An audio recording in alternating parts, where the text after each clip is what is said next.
Welcome to Light It Up, a podcast about resilient women balancing motherhood, their careers, personal lives, and all of the challenges that come along with being a superwoman.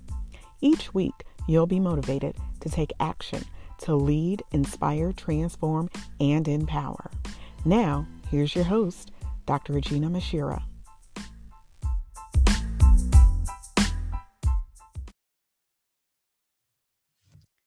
Hey everybody, welcome to another episode of Light It Up. I am your host, Dr. Jena Muhammad.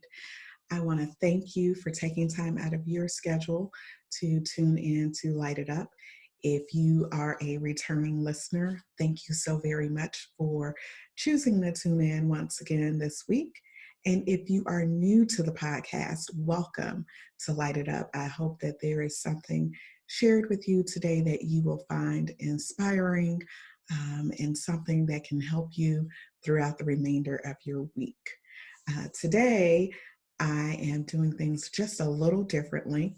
If you tuned in last month, I launched my first Mom Boss episode where I had a special guest, social impact strategist, Kashana Island. So that was a great show, but I wanted to make sure that I'm bringing more relevant people onto the show so that you can hear what's going on and get some helpful tips. So this week, I am pleased to have another guest on the show. So this show is being broadcast via YouTube as well as Facebook, as well as, of course, on the podcast if you're listening. So if you want to view the episode, you can certainly select the link in the show notes, and then that way you can actually watch the interview. But as we are all practicing shelter in place and social distancing, I realize that some of us are having a very challenging time adjusting to what has now become this new normal. And because of that, I thought it was very important to bring someone on the show who can talk to us about managing through different situations, managing through experiences of depression or anxiety, or simply learning some simple tips to exercising self-care. So today's guest on the show is Dr. Robyn Gobin. So thank you for joining me today for Light It Up. Thank you for having me. I am very excited about this episode because I have very special guest, Dr. Robyn Gobin.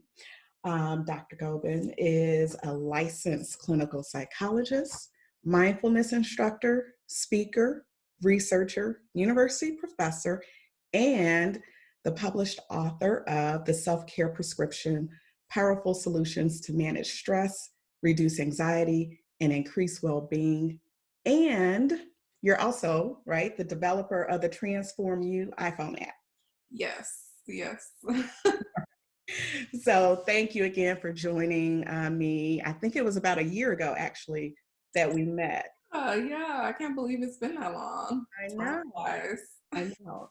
And it's pretty interesting because we were both at a book launch event for I'm not even really sure how we kind of hit it off and started talking. Yeah, I don't remember, but yeah, just kind of like energy, I think. Yeah. And then I think we found out that we both had something in common because we both work for the University of Illinois system. Yep. You're down at Urbana, which everybody loves, and I'm at UIC. So, but I wanted to bring you on because I picked up your book and I've been reading it. I kind of pick it up, put it down, and because it seems to be one of those books that you can kind of take it step by step. Yeah. Yeah.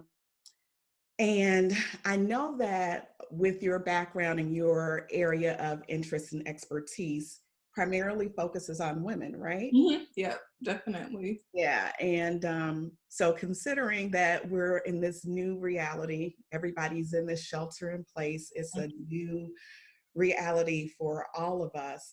I wanted to bring you on because I know that this is new for everybody. Yep. And you're the expert. And so I just wanted to, to get some tips from you that we could share Yep. with people. So I guess first, just kind of jumping right in, maybe if you could talk about, I guess give some more of your background, because Mhm. I did give a little bit of surface background information, but how did you navigate towards having an interest in women, I guess, as well? Yeah. So my whole kind of interest in the field of psychology really came from me being in a family of women, watching the ways that we as Black women kind of make it through in life. Sometimes we are not okay, but we have to put on that face and keep going because we have so many responsibilities. We wear so many hats. And I just kind of said I wanted to be a light in the midst of that and to help people to carry the load with them and help them to see different ways that they can manage the stresses in their life and help them to understand the control that they can have over their destiny and over their situation despite challenging issues that come our way. And so that's really what led me into wanting to be a psychologist and wanting to do therapy and educate people, was helping them to see how much power and control they can have over bettering their lives. We don't have to wait on the sideline for things to magically get better. We have control based on how we respond to our emotions, how we behave. And so that's what I'm all about, is helping women to really maximize their fullest potential Hmm. and to take care of themselves at the same time. Yeah. Which where the idea for self-care came in, and that really came after I started working in therapy. My specialization is interpersonal trauma survivorship, and so helping people to overcome some of the most terrible experiences that they've had in their life, and work through that and process those experiences and come out on the other side. Mhm. um, and so, with that, I started to notice just how well ingrained a lot of women had that self care is selfish, Mhm. and that they should not take time for themselves, and that if they did, they would be taking away from their family or their jobs or other responsibilities that they have. And so, something in me was like, that's just not right. Yeah, we yeah. like, especially us as women in this country, how much work that we do and how many hats that we wear. We have to be seeing ourselves as valuable and seeing ourselves as worthy of our own time. A lot of times we think everybody else is worthy of our time, but not us. So I wanted to change the narrative around that. And also, I think self-care is a global kind of concern. Is something that anybody can benefit from. And so I wanted something, when I was thinking about writing the book, I was like, okay, let me think about something where it can be applicable to a general, a broad audience, but definitely tapping into women and the challenges that we have around taking care of ourselves. So that's really where that interest in self-care and in women came from. It stemmed from my childhood and just wanting to be a light and wanting to be a guide along this thing called life and help people navigate it a little bit with a bit more freedom and a bit more flexibility and joy. I think that's awesome because I always, well, people talk about how, and you touched on it, how resilient women are, Yeah. particularly Black women, how we're strong for everybody. Mhm. Um, and, sometimes you say, you need to check on your strong friends. You do. And I know for myself, I'm a divorced mom. I have 3 teenagers. Mhm. I've been counting down. We've been in the house together for 19 days and trying to make the best of it. But I know for some people, even with my staff, for example, I have a Mhm. staff full of women. Mhm. And we have weekly check-ins, and I mandate that we do a video Zoom call because, to have that personal interaction. Mhm. Um, so with this current time, with us having to shelter in place, like what strategies and tips can you give for folks who are trying to adjust just to make sure that they, are not sliding into, depression or anxiety, things of that nature. Yeah, I think a huge piece to this while we're social distancing is to make sure that we're not isolating ourselves. Hmm. This time of uncertainty can bring up a lot of emotions for folks. So, a lot of feeling sad, a lot of feeling afraid, even feelings of rage. I've been hearing people talk about, which is totally understandable. And I think an important piece is allowing yourself to feel those emotions, but also to share those emotions with other people. Kind of have some positive people in your life who you can text or FaceTime or call at the drop of a dime, who will just listen to you vent and listen to your emotions and make space for your emotions. I think that's a huge piece. We fall into depression or just get numb when we start to reduce our feelings, and when we try to kind of stuff them and numb them and do other things to get rid of them. But there needs to be just this openness and this acceptance of, this is how I feel right now, and it's okay. You don't have to like it, but you're better off when you accept those emotions for what they are. You allow yourself to feel them and to really see what the messages behind our emotions, because just from an evolutionary perspective, we have emotions for a reason.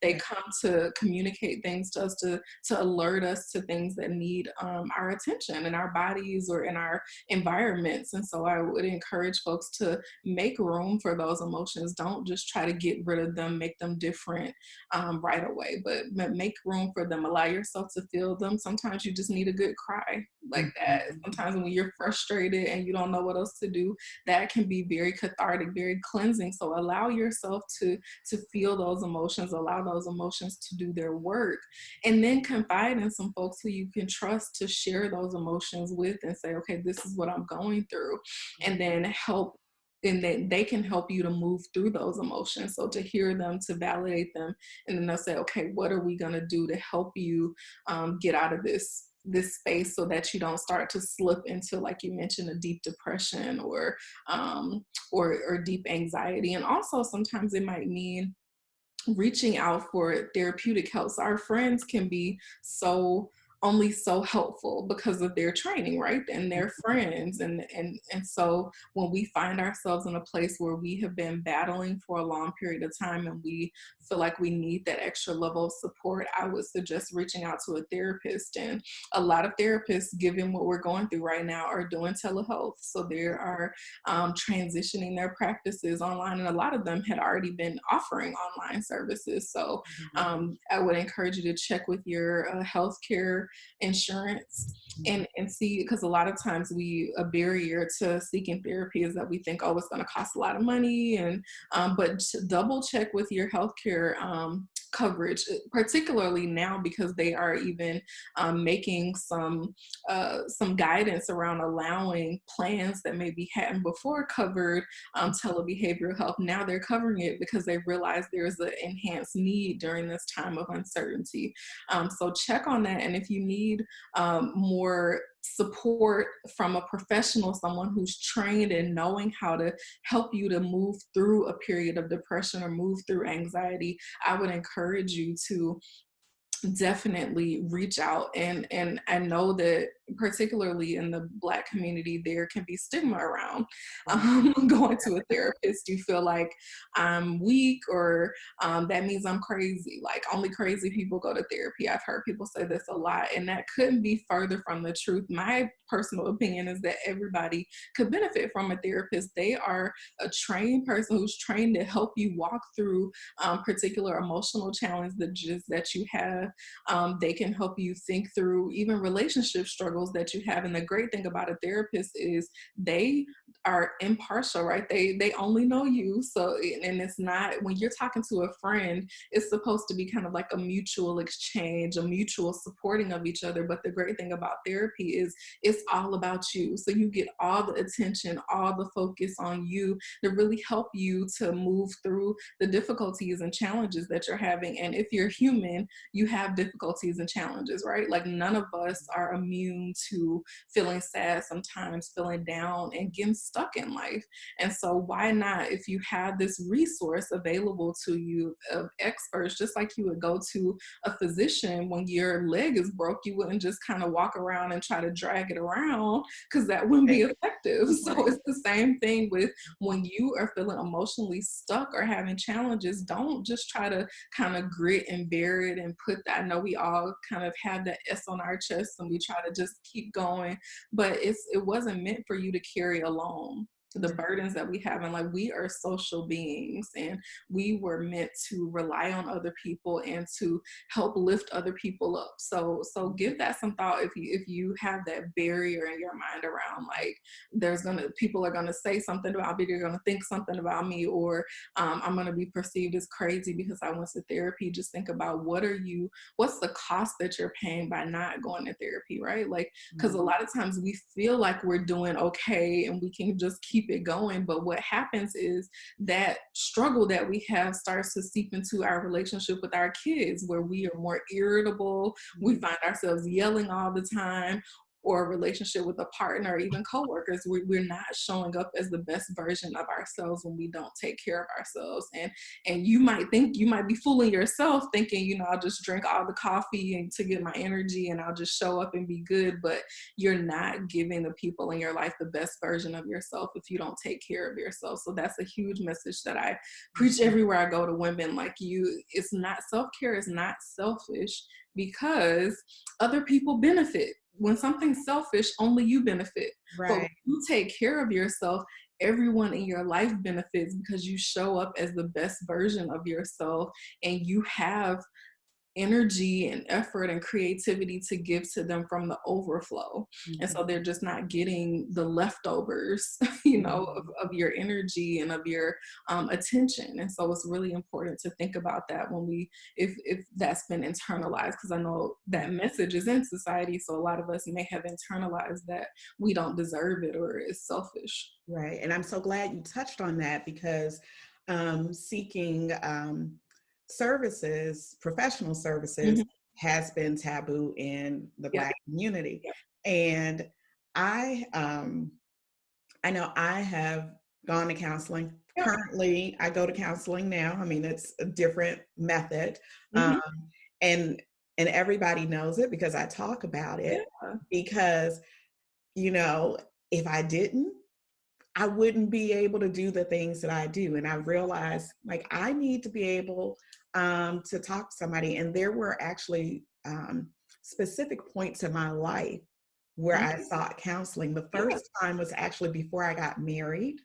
I was in law school working full time, and I was just overwhelmed with trying to plan a wedding. The second time was when I was considering divorce. And then the third time actually was I returned in, I think, 2018. And that's when my partner, who I had been with for 5 years, he passed away suddenly. And I've been going ever since. And then my dad passed away 8 months ago. And so, thank you. But what I noticed, because I'm so vocal about it, even with my children, they'll ask me, like, they know what day I go. And if something just seems to be a little bit off, where I'm a little bit more irritable, they're like, when is your session? Go take care of yourself. So nicer to us. Exactly. But what's interesting is I actually had, when my ex-husband and I actually went through our divorce and my children and I moved, I was trying to be proactive, and I put my children in therapy, but I think they actually ran rings around the therapist. So it wasn't, they went together. So it was kind of like a tag team. So now, they'll say things like, oh, I don't need to go, but we talk about it. So they know that that's an available resource, because I don't want them to continue, that stigma or of thinking that something's wrong, if you go. And now I think, because I've been vocal about it, people that I didn't expect to go to counseling, they've actually reached out to me and asked, how do I find a counselor? And I'm like, okay, if I can share my story with somebody for them to seek the help that they need, then that's great. Yeah, I think that's so beautiful. That's so Yeah. beautiful. And I think that's the way that we remove the stigma, right? Is that we Hmm. share our story just informally, right? Just mentioning just that you go to a therapist can be so powerful to someone who just catches wind of that because they're like, oh, she's doing it, then I can, right? Then I can Yeah. do it and it's okay for me. And that's the way that we can like have those little ripples in the ocean is when we kind of take care of ourselves. We unknowingly give other people the courage, right, to take Mhm. care of themselves. And I think that's beautiful. Do you think that there's been maybe a shift, or where people are now being more open and willing? I And think so. I okay. think so. Yeah. Especially with the way our society today, social media is big, right? And people pay attention to celebrities' lives, and so I think a huge piece of that is the portrayals of therapy on TV, like Mhm. in reality TV, for better or for worse. Some of them are better or more accurate portrayals than others, but Mhm. just that sense that people are saying, oh, this person has looks like me and they're going to see a therapist and they're actually getting some benefit from it. I think that has normalized it and started the Mhm. conversation in society where people are like, oh, okay, like I guess this is just a normal thing for people to do and even people like me to do. So I Mhm. think that there has been a shift. I think the stigma is still there. It's Yeah. still there in a lot of communities. And one of the ones that I've been really wanting to work through and target is in the Black church, like Mhm. in religious communities, because I think that there's a tension where people feel like, well, if I go to a therapist, then that means that I'm not trusting, you know, my higher power enough. Like I don't have strong enough faith or something's wrong with me. So they try to hide that. And I've even sat in churches and heard, preachers from the pulpit say, like, you don't need no therapist. You just need to trust God more. You just need to have more faith, or you need to read your Bible more. Just put on some worship music and that'll like kick you out of the depressed state. And that's just not the case. That that doesn't Right. work. And so I'm really big on trying to help people understand that Mhm. the church and religion and spirituality can work in conjunction with therapy, with psychology, and help you to be your best self. And so it doesn't have to be an either or, they can work together. And I know a lot of churches today are having starting mental health ministries, right, where they are providing services and counseling. And I think it's a huge deal when pastors and clergy kind of understand that they have an expertise, but they might not be as competent in therapy. Because I think a lot of times in our community, that's a place if people aren't going to family members or friends for support, they'll go to a pastor or a religious leader. And I think the religious leaders have to kind of check in with themselves to make sure that they are competent to be able to provide mental health services. And when something crosses the line from being spiritual guidance to being like mental health guidance, and if you're someone who doesn't feel like you have the knowledge, the expertise, then not being afraid as a clergy, as someone who's respected in the church, to refer someone to a therapist and to suggest that someone go to a therapist. I think that can be super powerful because there is pastors have so much power in the church and people respect them, and to hear someone with that is so respected to say it's okay to go to a therapist, I think could do even more to propel us forward with this idea of breaking down the stigma. Agreed. Agreed. I know we are, kind of pressed for time too, because we're both, doing multiple things. So I'll just want to ask a few more questions, because I had a few folks who, when I told them I was going to be interviewing you, they had questions. Oh, good. Um, so if you could just maybe talk a little bit about depression, I guess, from the standpoint, uh, so for someone who has experienced maybe job loss as well as an illness, a life, um, altering illness, like what can they do to, well, first of all, what are the signs that, Mm, family or friends should look out for if you know that someone has experienced just some challenging times, what are some signs that you should look out for, to determine whether or not someone could possibly be suffering from depression? And then what should that individual do? And, you know, Yeah, so that's a great question. So, some of the signs that someone may be struggling with depression is, of course, kind of being more sad, being more down, um, uh, just in their mood. And sometimes for folks, what it can look like is being more irritable. So that sometimes it's not as sad and gloomy or doomed, but it's more of being irritable in relationships, being quick to lash out. That's something that you can look for. Also, the isolation piece, isolating yourself from people that you used to kind of hang out with a lot more.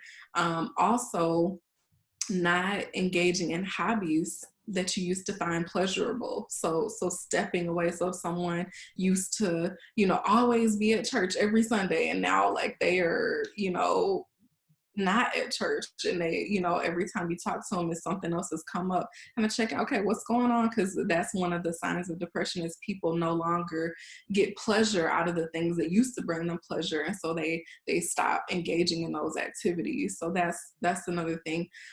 Sleep is often impacted when someone's dealing with depression. So what we see often is that people are able to sleep for hours and hours and hours on end and still don't feel rested, still don't feel like they have any energy. Or the opposite can happen, where people are waking up much earlier than they want to in the morning, not able to fall to sleep at night, and just not getting very restful sleep. They may be sleeping some hours, but not getting restful sleep. Also, difficulty concentrating.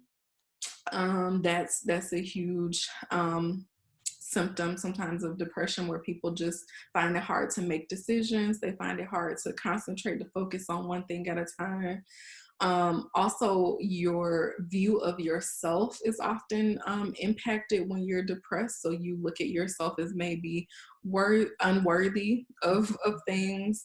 You might feel a lot of guilt about things that you've done in the past, or ways that you've used your time. Just kind of really being hard on yourself and being super critical of yourself, and also sometimes feeling hopeless about the future, feeling like this will never change. I'll always feel this way. I'll always kind of be a failure or a loser. And so having that kind of perspective, that it's not just I feel this way now. If you can kind of see a future for yourself, that's a positive sign. But if you get to a space where you don't even see it change, and you think you're going to be this way forever, and you don't even think you deserve a brighter future, then that is also a sign that maybe someone's dealing with depression. And of course, the thing that's really important to remember with depression is that this is kind of like feeling this way for a prolonged period of time, and having all of these symptoms all at once, right? So all of us maybe can relate to having days when we feel a little sad, or at times when we're hard on ourselves, the inner critic starts to roar up and we are just feeling really bad about ourselves. But the key with depression is that it's kind of like this persistent pattern, that no matter what you do, it feels like it's just intensified and it doesn't go away. Another thing I would be remiss if I didn't say about depression is sometimes having thoughts that you would be better off dead. mhm. Sometimes people cope, and it's actually a way of coping. People think, I'm in so much emotional pain. I feel so sad, so down, so terrible about myself. Almost, I feel like a burden. And so the way that sometimes people think that I can give myself some relief is to just not be here anymore. If I can just go to sleep and just never wake up again, I don't have to feel the pain. And so I think that's really important. I wanted to say that because it can sometimes be a normal part of depression.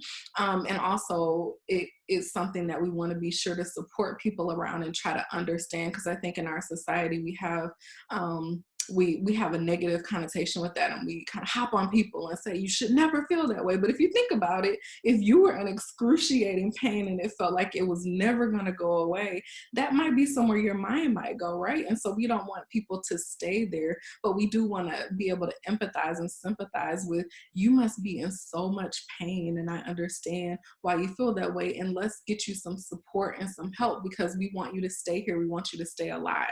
And so how can we support you and help you and move you to a place where you do feel like your life has meaning, and you do kind of see the light at the end of the tunnel, right? And so I think then if someone's finding them, if they're seeing themselves reflected in these symptoms, I think an important thing to do is, again, reach out for support, right? Talk to someone in your family, talk to a friend, tell them how you're feeling, or call and reach out for support from a therapist.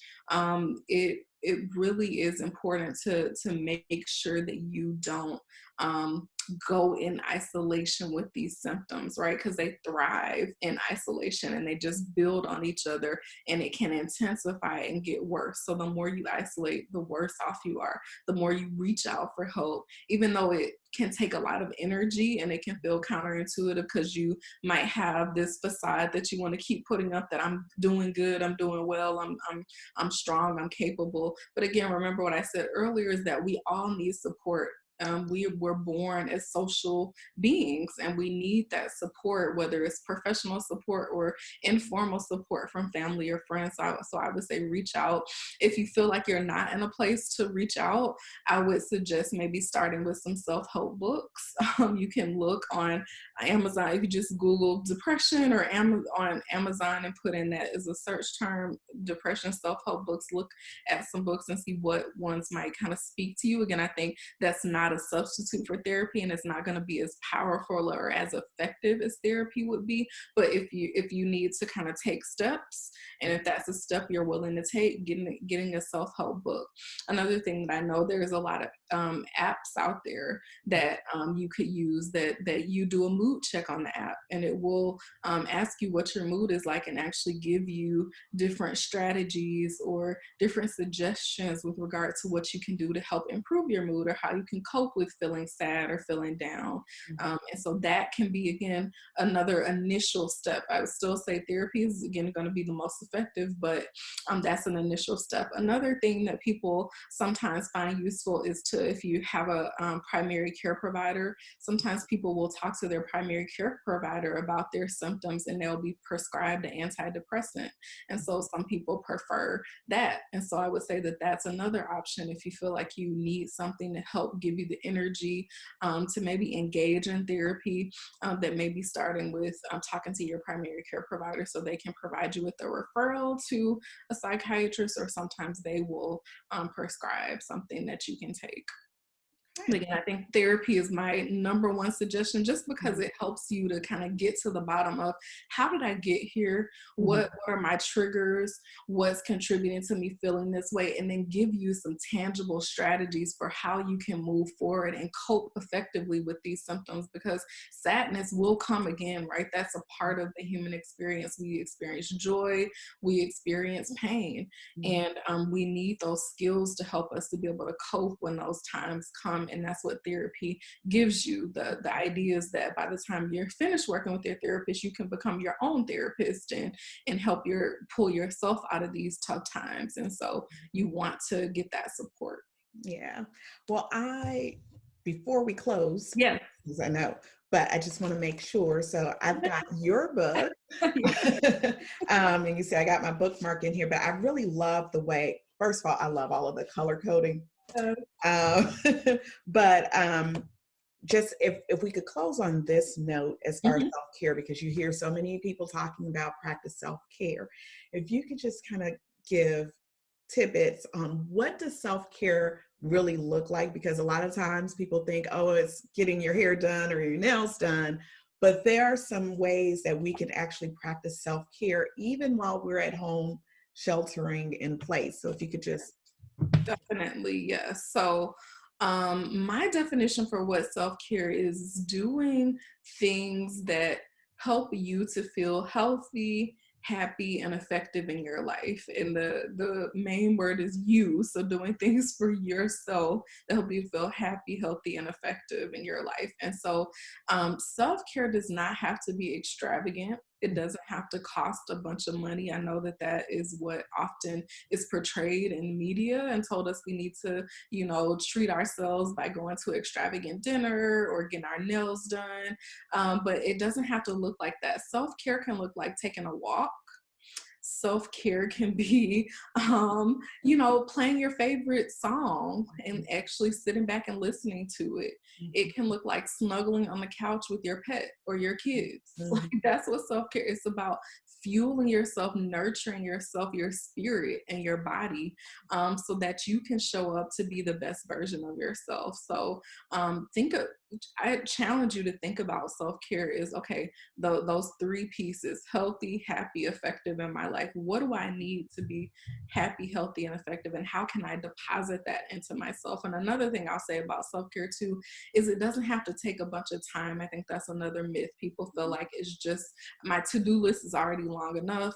I can't put another thing on it. I don't have time for self-care. It sounds nice, but I don't have time for it. And my response to that would be, do you have 2 minutes? Do you have 3 minutes, right? Even just taking 3 minutes when you get out of bed to just take some deep breaths, or just to stretch and be with yourself and collect yourself in your body, or to be in prayer, or to practice yoga, something that kind of sets you to feel connected, to feel ready to go, but fuels you and pours back into you. Because again, we the quote says you can't pour from an empty cup, but I would argue a lot of people do pour from empty cups. But you're not giving people, again, the best version of yourself, and your energy is going to tap out. You're going to be more prone to burnout. You're going to be more prone to feeling overwhelmed. And so the idea is just deposit into yourself, what do I need to be the best version of myself? And if people are looking for places to start, one of my favorite is sleep. Are you getting Sleep? sleep? Because Yeah. we like to hustle. We like to try to get as much done as we can with the 24 hours that we're given in each day.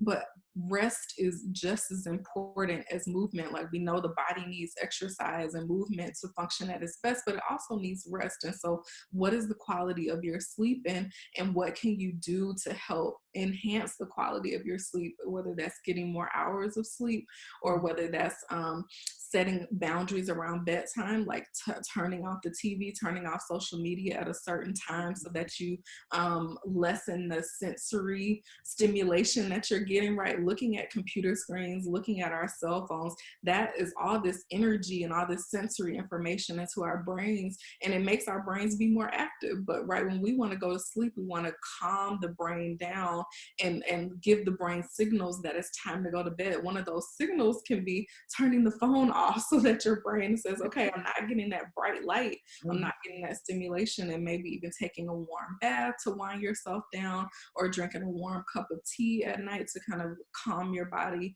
and let it know that it's time for rest. So thinking about your bedtime routine, and do you have a routine? And if not, try one on for a change, and just seeing what works for you. The other piece that I'll leave you with self-care is that it's very individualized. So what works for one person might not work for another person. And that's why I set the book up in the way that I did. It's not cookie cutter. It's not do this and then that self-care. Is guiding you to kind of get in tune with you and your values, what's important to you in your life, and then to develop an individualized self-care plan that really works for your life. Even if you're busy, it can help you to do it in a way that's sustainable for you. Because really, with self-care, you start to feel the benefits when you're consistent. Consistency is key. So just like if you're in the gym and you're trying to build muscle, the first time you go work out, you maybe don't feel anything. Maybe you feel a little bit of pain because you worked some muscles that you didn't even know you had. But when you look in the mirror, your arm looks the same, right? But if you continue, right, consistently going and working towards building this muscle over time, you look a month I've been working out, or 2 months or 3 months, look at that muscle is starting to form. And that's the thing with self-care. So that's the kind of gift and the curse of self-care is like it doesn't necessarily have immediate payoffs. Like if you do something for yourself, like if you go get your nails done, you feel like, oh, I see the pretty color, so now I feel better. But with self-care, like if I got a good night's sleep last night, I don't really see the benefit or payoff right away. But over time, if I continue to do that, I'll see that I'm feeling more rested, I'm feeling more awake during my day, and I can function better. So it's really about the long haul. So it's not about having long periods of time engaged in self-care, but rather the consistency with your self-care. That's really where you're going to see the benefit. Wow, that is actually a perfect way, I think, to end this segment. I would really appreciate it if you could come back again. Oh, definitely. I'd love to. We only touched the tip of the iceberg because there are so many other questions that I have for you. So thank you so much. And thank you. Before we go, yeah, you could just share with folks, I don't know, website or social media handle. Yep. So I am on all social media platforms at Dr. Robyn Gobin, Dr. Robyn Gobin. So I'm on Instagram, Facebook. I'm just getting on Twitter. So be patient with me there. But I'm very active on Instagram and Facebook. I'm also on LinkedIn. My website is www.robingobin.com. And if you're interested in the self-care prescription, that is available on Amazon. It's also in Barnes and Noble stores, even though right now we're not going to stores. So you can pick it up. You can pick it up online. And I'd love to hear from you. If you get the book, shout me out on Facebook or Instagram. And if you have any questions about self-care, I always love to have these conversations. I know that it's not simple to implement self-care into your life, especially when you're busy and you have a lot of other competing demands. And so I really get a lot of joy from helping people to kind of figure out, how do I fit this into my life in a meaningful and sustainable way. So definitely feel free to hit me up, private message me on Facebook, DM me on Instagram, and we can have a conversation. Wonderful. Thank you so much. Enjoy the rest of your week, and I will be talking to you soon. Sounds good. Thank you. Take care. Bye. I hope you all enjoyed Dr. Robyn as much as I did. And I also hope that you found some of the information that she shared with us today to be very insightful, and hopefully you'll be able to use some of the tips that she provided in today's show as you continue to navigate this new space.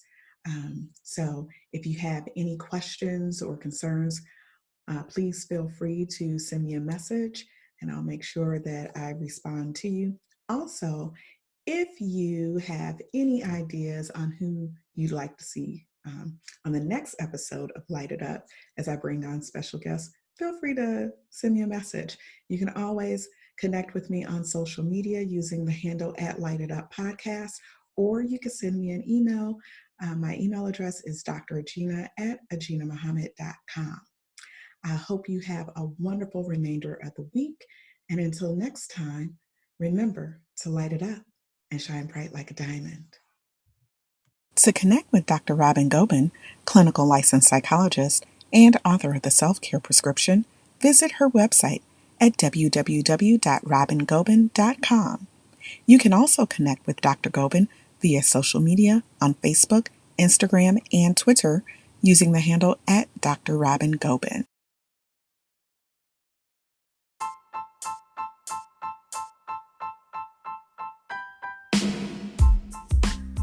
Thanks for joining me this week on Light It Up. Make sure you visit my website at www.liteituppodcast.com or www.reginamahammed.com. You can also find me on social media using the handle at Lite It Up Podcast. If you like what you've heard, please be sure to hit the subscribe button so you'll never miss a show. While you're at it, I'd appreciate a rating on iTunes, or you can simply tell a friend about the show. Be sure to tune in every Tuesday for a new episode. Until next time, light it up and shine bright like a diamond.